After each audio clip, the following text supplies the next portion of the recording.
So in my hand today is something that's quite heavy, so we'll see how long I can manage to hold it before I have to put it down. It's a whacking great lump of rock, and I wanted to use rock as we look at 1 Peter, because of course Peter's nickname is Rocky. And what he wants these people to know that he's writing to is that they are secure. He's writing to an earthquake zone, actually, what we would call Turkey today, Asia Minor, all of these different places, Pontus, Galatia, Cappadocia, Asia, and Bithynia, renowned for earthquakes. And more than just being a place that's unstable in geological terms, it was also a kind of place of shifting communities. They were rural communities, scattered communities, and as Peter makes clear right at the start of the letter, they're people that have been scattered to these different places as well. Perhaps some of them who are slaves who've been set free, or soldiers who have finished their term of active service and are now living off their pension. So people who have been scattered from where they grew up and find themselves in a strange land. And we know what that means for people who aren't native, the hostility and anxiety that goes with all of that. And Peter's writing to them to encourage these Christians, Jews and Gentiles particularly, to know that they are secure. That's why he talks about how they've been born into a living hope and have this wonderful inheritance that's kept for them in heaven. It's there in chapter 1. It's pure, it's undefiled, it's unfading, it's theirs, it's secure. And so, because of that, they can live securely, even in an insecure and world that's moving all of the time. They are secure in God and can dare to live out their faith wherever they find themselves. But it's chapter 2 that I really love, because it talks about how they are being built as living stones. And that's where we come to this bit of rock. I mean, it's strange to talk about living stones, isn't it? The whole point of stones is they don't live. Well, if you could look at this a bit more closely, you may just see that there's like grain in that. And if you look on this side, perhaps gives you a bit more of a clue. It's actually a piece of fossilized wood, thousands and thousands, perhaps hundreds of thousands of years old, and is now as hard as rock. Something that was living has become a stone. And what Peter has in mind is kind of the other way around, actually, of things being built together that are alive. He talks about how Christ is this living stone, rejected by the world and yet chosen by God, that's become the cornerstone, and how we as Christians are being built into this house, that we are being fitted together with Christ as the cornerstone. Don't know if you've ever had much to do with dry stone walling.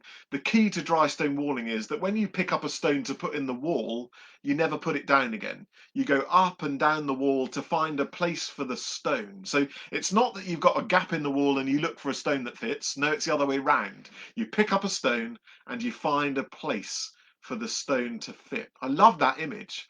All of us with our in different shapes and sizes, there's a place for all of us. And Paul wants to make it, Peter rather, wants to make it really clear that Christ is the cornerstone and that we fit around him. All of us are given a place and we fit together in this wall with Christ as the cornerstone. We're built and become together the place where God dwells, a living temple, if you like. And of course, the temple isn't just a place of worship, it's the very place on earth where God's presence dwells. And that's what Peter says: be encouraged. You are being built up. This isn't just about individuals scattered throughout the world, isolated and alone. We're back to that guess who image as we looked at the letter of Hebrews. No, we're in this together, being built up together as living stones with Christ as the cornerstone. And he goes on in verse 9 of chapter 2 to talk about how the people that he's writing to, how we as Christians are part of a chosen race, a royal priesthood, a holy nation, God's own people. Peter picks up so much of the Old Testament, and those 4 things, chosen race, royal priesthood, holy nation, God's own people, are verses or images from Exodus 19 and Isaiah 43. They're words, of course, used about the people of God, the Jews, and yet Peter is extending them to include the Gentiles as well.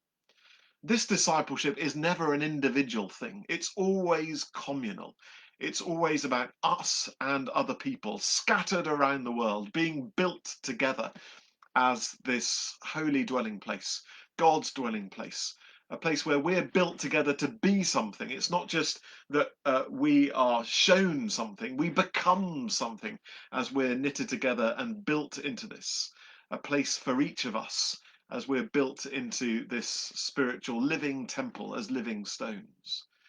Discipleship, then, yes, but always in community and always an open community. There are gaps in the wall for others to be built in, to come along and to join us.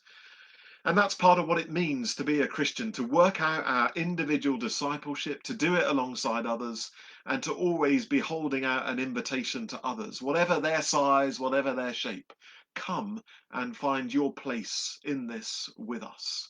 Join us as we join the cornerstone in being built up into this chosen race, this royal priesthood, this holy nation, and God's own people. And we're going to see what that means as we look at 2 Peter tomorrow, when it's difficult, when there's persecution.